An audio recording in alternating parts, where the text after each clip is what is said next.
And good morning, everyone. I'd like to welcome you to another live Xanadu Gallery Art Business Academy online critique group session. Today is Wednesday, August 5th. We finally made it into August 2020. It's good to be here with you again for another session. And I'd like to jump right in and welcome our featured artist, Michael Rieger. Hopefully, I pronounced that right. Did I get you right, Michael? It should be asking That you that is in correct, Rieger. Excellent.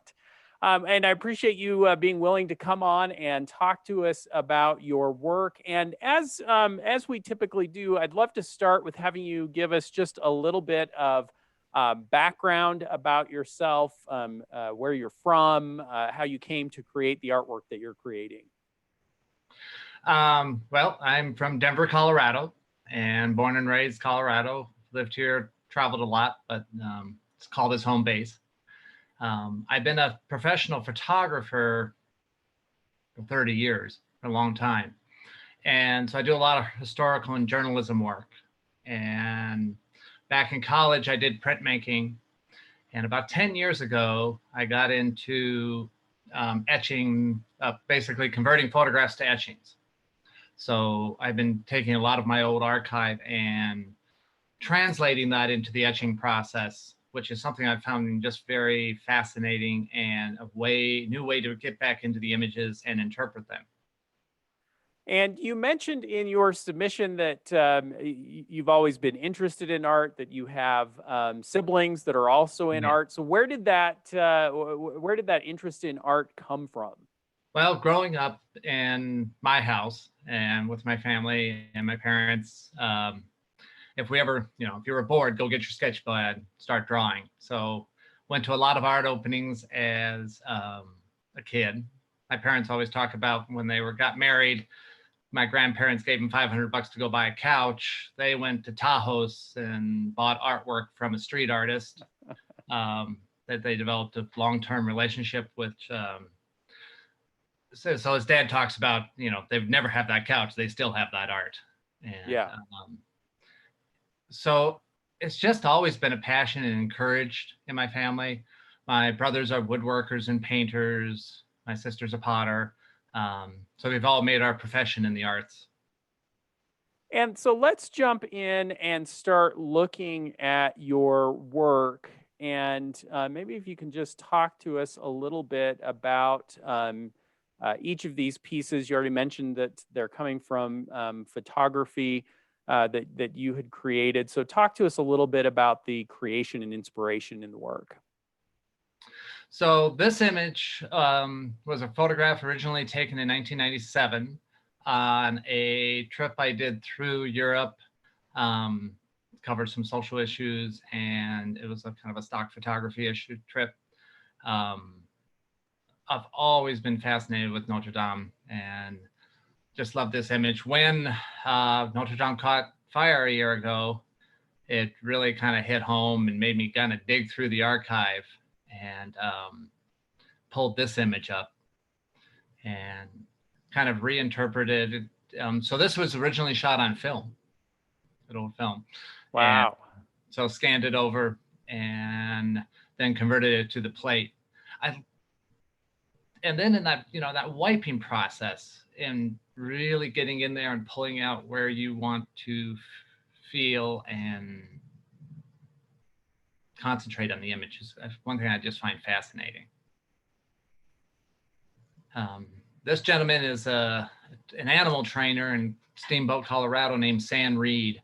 I did a workshop. This photograph was taken in the early 90s, and this was just after I finished college. I went up and did a workshop, National Geographic and Steamboat, and worked with Dave and Alan Harvey for the week. And I had an assignment to cover this gentleman, Sam Reed, for the week. And he trained horses and dogs, and they also call him the Dog Man. He's still up there training. I believe he's in his late 80s now. Just a fascinating gentleman, and just truly a horse whisperer. This was taken on an assignment in Germany, and this was taken at the Bodensee, which is down in southern Germany, and Lake Constantine, and one of the harbors at Constantine Harbor. This is an image I like to call the Night Watchman.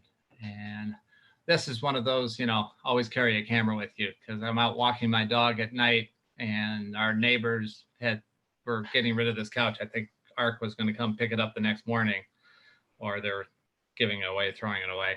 And my dog hopped up there and was like, hold a minute, stay right there. So at this point, a camera for me is just an appendage. It's always on the shoulder. And this image is actually taken from 9/11. One of the things I've done over the last 20 years is I'm a historical photographer for FEMA. So I've done historical work. I was one of the 2 still photographers that documented the response effort at Ground Zero. The team that did 9/11 in New York came from Colorado. The 2 videographers and me and myself and Andrea Boer. Our audio-visual team based here in Denver had worked with urban search and rescue more than anyone in the country. So when 9/11 hit, we were deployed to New York. And I spent 2 months there crawling through the pile. So this is actually the beginning of an exhibition that will happen next year. There will be, I'm re-editing that entire shoot. And going to pull out 20 images, convert them to etchings, and those will go on display next year. So this is the first one. This is Hope, Colorado Task Force 1, one of the search and rescue dogs. And so I think that, and I saw a number of comments and questions come in this vein. And this first one from Melissa says, well done with the challenging medium. How do you relay to your audience the difference between a photo and a photo etching? And I've got to imagine that when you're out showing your work, that's the question people are going to be asking you, right? Oh, is this a photograph? And so how do you respond to that? And what's the education process like? It is definitely a question I get a lot. So it is a photograph, but it is an etching too. So it's a photograph. I explain to people how the process works, how you're creating the plate. I'm using solar plates. And then I explain that the different interpretive process. So where the straight up photograph is going to be more journalism work, more real representational of the image, the etching has more of a fine art quality in the sense that there's a lot of interpretation that goes on in the creating of the plate and the printing of the plate. So I like to say they lean more towards the fine art, but based in the photographic creation of the image. So I kind of, between going through the process, explain how it's done, how it's wiped, and how it's made. So always have examples on hand, plates and a printing press there to kind of explain it to people. And then one thing I love about the etching is that atmospheric quality you get in an etching and the archivalness of it, which I still just don't get in printing black and white. I probably get it closer when you're printing with true darkroom silver gelatin prints. And then this reminds me of working more in the darkroom and burning and dodging and that type of interpretive process. So that's definitely one of the biggest questions I get. Yes, and talk to us a little bit about, well, let's do this first. Let's go through and look at the work again. And as we often do in these sessions, we like to kind of think about the consistency of the work. And I think right away, just there's an obvious consistency in your work that comes through the methods and techniques that you're using that creates a visual consistency across the work. But I think one of the questions that you had mentioned in your submission, and I think that came up several times in comments is, okay, what about the consistency of the subject matter, the narrative, the story that's being told in this work? And of course, we have a limitation in these sessions in that we're looking at 5 pieces, which is not a very broad representation of your body of work. But talk a little bit, Mike, about the kind of your thinking as you're putting together a showing of your work, or are you thinking in terms of series as you're producing? You already mentioned a little bit that you've got the 9/11 series, but what is kind of the process of your working through the images and creating that narrative? As I do try to work in kind of groupings. So one would be kind of like the street photography, or more of the human element, like the San Reed piece. I've got a number that fiddle on that piece. This collection is kind of across the board, definitely. The architectural series, and I like to hang these in groupings because I think they start to speak together when you have the architectural stuff together and a little more the human people stuff together. And obviously the 9/11 images will be very connected through subject matter. But I like working in groupings. It kind of changes the way I kind of put things together, and I might actually pick other images because of images. I don't know if that kind of answers. Yeah, definitely. And I'd love to invite some of you who are in the video panel, or who are just in the attendee room. I'd love to get your comments on your perception of the work and the consistency that you're seeing across these pieces, or any questions that you might have for the artist. If you want to throw a hand up, or if you're in the panel and you want to click on the hand icon, I can pull you in and get you into the conversation. And if I don't get any volunteers, as usual, I will volunteer you. Let me go to Tim Wilson. Tim, what do you think about the consistency of what we're seeing, or any questions you have about the work? Well, the fact that each one has different subject matter doesn't bother me at all.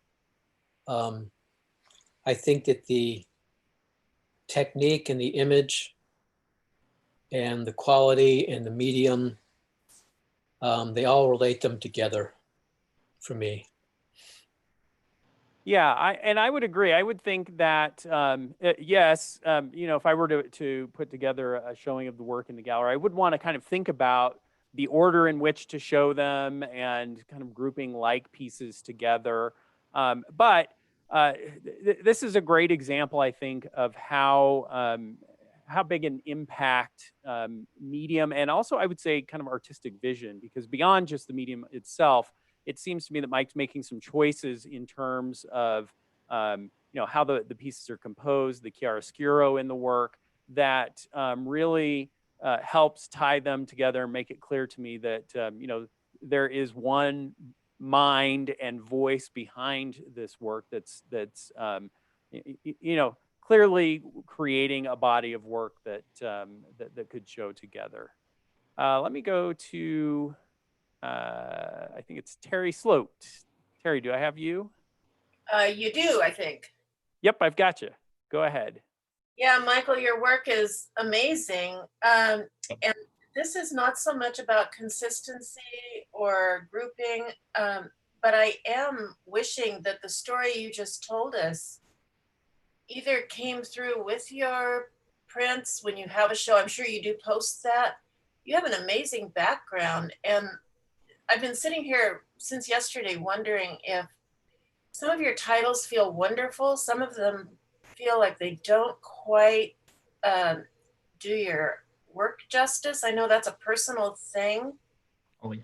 But your story, I think your story plus your art it needs to really be presented. It's amazing. Yeah, talk about that a little bit. Well, I guess a good way to start that question, Michael, would be how are you showing the work? How are people encountering the work? Are you typically there when they're encountering the work, or are you doing shows in galleries as well? A little bit of both. I do a number of fairs and festivals around the state here. And so when you're doing a festival or a show, you have an opportunity to be right there and to be telling that story and kind of sharing the background. But what about in a gallery setting? In the gallery setting, I think story is so important about art, and it's the one consistency on why people buy art, in my mind. Either the story they bring to it or the story that comes from the art. So I like to write up little things about the artwork. So there's a little paragraph, a few sentences that hang with the artwork. that talk about some background and what my thoughts are on the image and stuff. So I do think that helps. So if I'm not there, it helps convey that story. And I found even at the festivals when I'm doing the show, having those there has actually sparked more conversation, because I'll have someone go read it and then turn around and go, well, hold a minute, I have another question for you based on it. So the more and more I do that, the better that has gotten over the years. So yeah, and I agree. I would think that that would be, it's important across many artists' work, and I'm often encouraging artists to create not only a broader artist statement, but also individual artwork statements to kind of share the background and the inspiration in the story. And in your case, it does seem like there would even be another level of necessity in doing that, because you've got a wide range of subject matter. So one of the questions that I would want to be asking is, what are you up to? How are you in all of these different places and seeing all these different things? And I'd want to understand that. And then I also think a side benefit of having written out an artwork statement is that then you as the artist kind of already know what the narrative is. It forces you to kind of think through the narrative process. And when someone asks those questions, you're then in a more prepared state to talk about and answer those kinds of things. Even if they're not seeing the statement, it gives you a base to jump off of. And how much, Michael, do the questions that you're getting about the work then play into future statements as you can kind of start anticipating what the questions are going to be? It definitely does. And I've had people see things in works. I've gone back and remodified statements. I'm like, that conversation we had was a little bit better than what I have on the wall. So I usually will make notes of that, and I'll go back and change those if I think that really drew it in. And so, yeah, it definitely does change. I'm not sure if it changes much as when I'm editing for looking for images. But in some ways, there's kind of a conversation that's occurring between you and your potential viewers that you're working to anticipate a little bit and answer those questions and tell your story. And Kate, I think. Oh, go ahead, Michael. Sorry. I was just saying, I always have a bio piece on the wall too that just gives you a little bit of, 3 paragraphs, 1 page, not too long. That gives them a little bit of background of what I've been doing over the years. Yeah, which again, I think would just be critical here. In seeing the work, that's definitely going to be a question. How are you in these positions to get these photos, and kind of would also be a bit of a credibility builder. Understanding what that background is. Kate, you had a comment or question? Yeah. To me, there is an incredible consistency across all the work with just the beauty and the image. If I was going to, say presentation, I would probably have your European architecture or setting images together and then the animal. But I think having a narrative for each piece would be incredibly important, because when I see the dog Hoke, when I would read about where you got that would just set fireworks off in my mind. So incredible work. I just love it. Thanks, Kate. Chaz, I think I've got, let's see, it should be asking you to unmute there. Oh, well, let's see if we can get you in or not. There we go. Gotcha. Okay. Good morning. Good morning. This is incredible work. And what I really love is that he's not satisfied with photography. He's pushed it further. And I mean, what I see, the consistency I see is each of these has an atmosphere that just transcends photography. Yes, yeah, it's as you said, Michael, it is photography, but it's almost as if that's your brush that you're using. It's a tool that you're using to get to a finished piece of artwork. And Michael, you've got this deep library of images that you've created over the years. How do you work your way through those images and decide which ones are suitable for art versus which ones would feel, maybe too journalistic or documentary as opposed to a work of art? What's that decision process like? So I usually a lot of times I'll sit down, work, since there is a fair amount of filing cabinets back here. I'll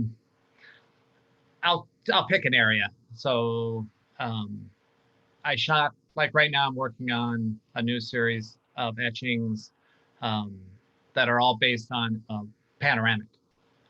One of the cameras I like to use a lot, still use a lot, is a camera called a wide lux, which takes a 140-degree panoramic image on film.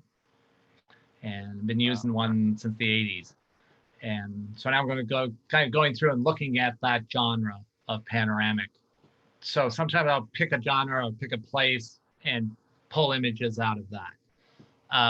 So I'm not trying to use the whole archive at once. Well, I guess I am kind of doing that a little bit right now with the wide lux. And then I'm really looking for images that kind of feel this has this little more universal story. And I have an image. There's a place here. It's a truck stop, Johnson's Corner, north of Denver, sells these huge cinnamon rolls.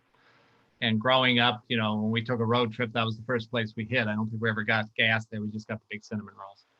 And I've had more people, especially locals here, go, "Oh my God, Johnson's Corner, the cinnamon rolls."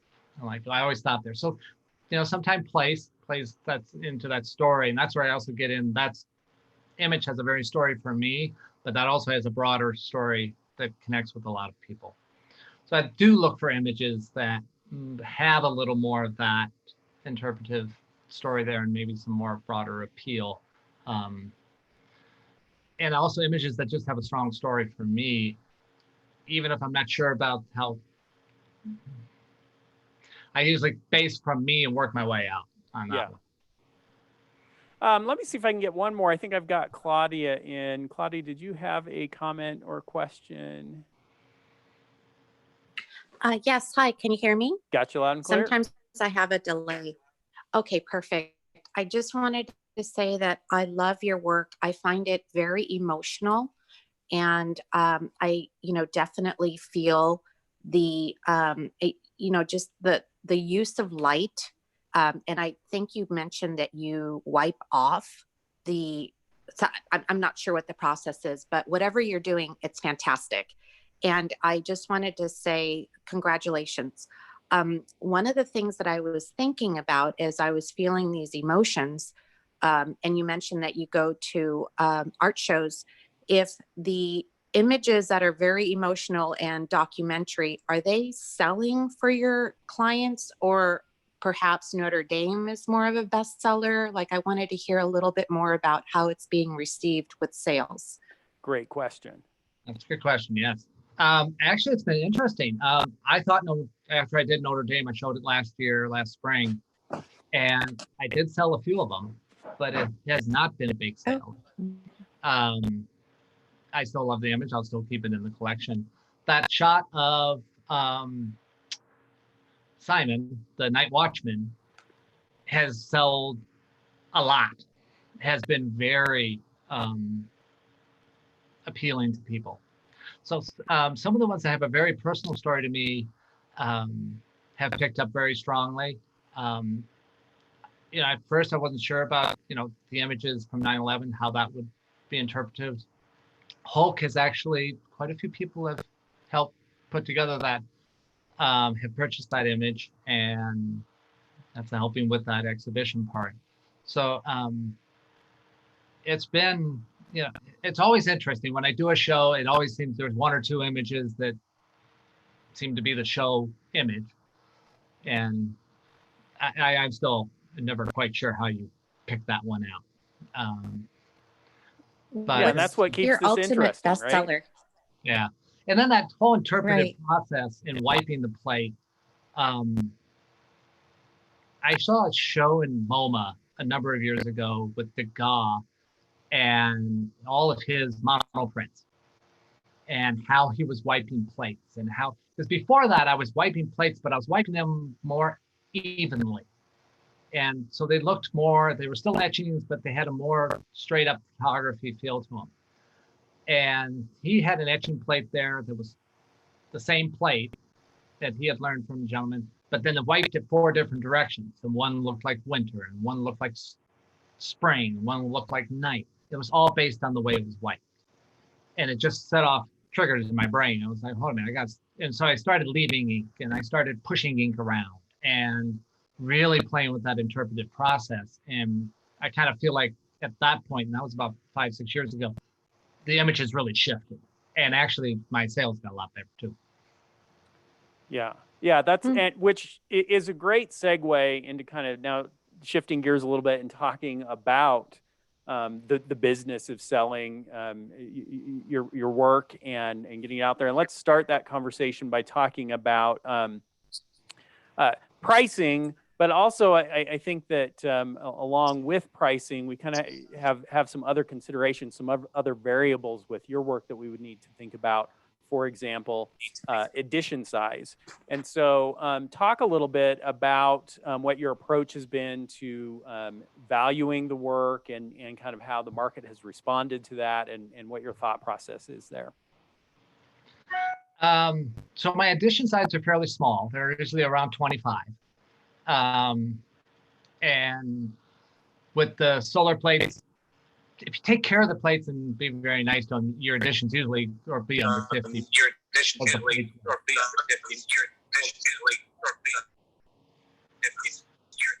Oh, I'm getting a little bit of feedback there. Let's try that again. I think I've got it cleared. Yeah, it was weird. I was wondering what that was. Yep, I think we're good now. Okay. I'll kind of repeat some of that. So my editions are small, around 25 prints in an edition. And then the pricing has changed a little bit over the years. I've managed to command a little higher price as we've moved it on. And especially in the last year and a half, I still do, well, not this year, still do some local festivals and stuff, but I've been, right now in my career, I'm trying to shift. Basically, I'm going to let some other people sell the artwork and see if I can create more.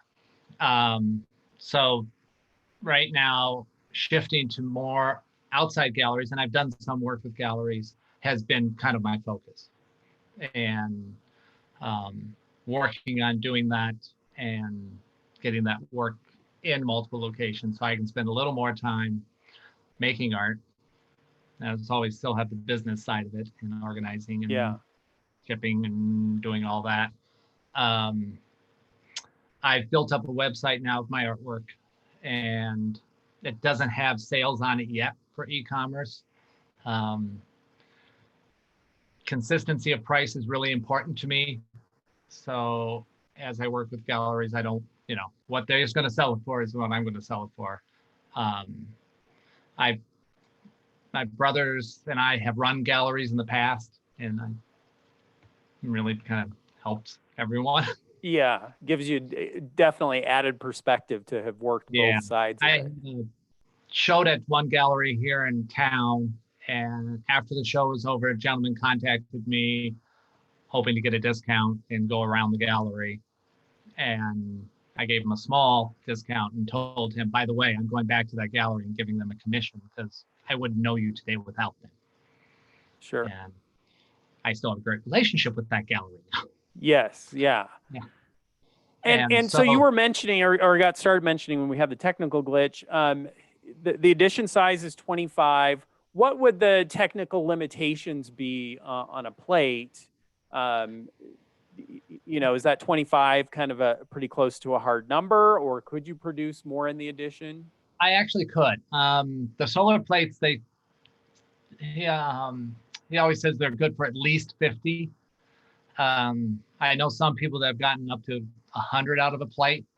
It kind of matters how well you take care of your plates. Yeah. And because they do wear over time. And so yeah, so I could get a little bit bigger of edition out of there. I have run through 25 on an edition. I try to do my edition printing pretty close all together. And then I have a collection of prints I sell. And so I have gone back and done another edition of 25 with the Roman numeral 2 on it, letting people know it's the second printing on that plate. And usually after that, I've retired the plate because usually, and that seems to be the best for what I'm getting out of it. And then I kind of move on with the other images. Yeah, you've got such a vast library that you don't necessarily need to be stuck on just the images that you're currently working with. You've got so much work to draw from, I would think. And then let's talk a little bit about presentation. And this did raise some questions. Would this be fairly typical of how you are framing and presenting the work? Yes, right now I've been doing the float mount the most. These have sold the best. Though this one, I do not put as much black around anymore. Yeah, and that was actually one of the comments that was coming back was that maybe it seemed a little bit distracting or busy to have that the alternating black and white and black and white. So talk a little bit about that. How did you arrive at this presentation, and kind of what was the thought process with the black offset? Well, one was to show the print as a print, to see the deckled edge and the ripped edge. I have, like I said, on most of the ones I print now with this floating, the print in there, that black is down to 1/4 of an inch. So it's much smaller now. And I've done some with printing right up to the mat. And yeah, you can see some in the show here. The ones where I've done the float mount sell the best at the shows that I've been doing. And I do a mix of good, you know, when I do my framing, I get good frames, good museum, good glass, archival mats. So if they are buying a printed piece, it truly is a piece they can take, put on their wall, and it's going to last. Yeah. And then I charge accordingly for that. But I do sell a lot of just straight up prints, and the prints I sell just as prints have been the best. I was matting them for a while. But people seem to gravitate towards just buying the print. And then I think that way they felt like they could just do it the way they wanted to. Yeah. And so how are you pricing the framed pieces? The framed pieces have been about $385 to $450. Yeah. Okay, good. So, and then that leads us into a few of the comments and some questions there. And the first question was on scale. And I've got two opposing viewpoints here. Sarah from Santa Fe says, I think the artwork is impressive, very nicely presented. I do feel that the scale of the work could be larger, although I'm not too familiar with the process of make art, so don't know the difficulty in doing so. So Michael, what would be involved in scaling up some of that imagery? And from a technical standpoint, would it dramatically increase the complexity of creating the work? It does increase the complexity a little bit. Part of it was technical in the sense of if I'm going to do a larger plate, I need a larger press, which I now have. Oh, there you go. And went and got an 18-inch roller plate, so I can now do 11 by 14 plates.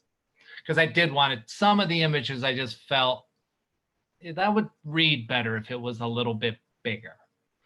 And especially with doing the wide lux images, being limited on the width side, with those images being so wide, it'd be nice to get them taller. So yeah, so there is some now when you do print a larger plate, there's more cost involved, there's more ink. And now that I've been printing some larger plates, although none are represented here, I've only done a couple so far. They take longer, and I've discovered there's a little technical shift on it that happened. But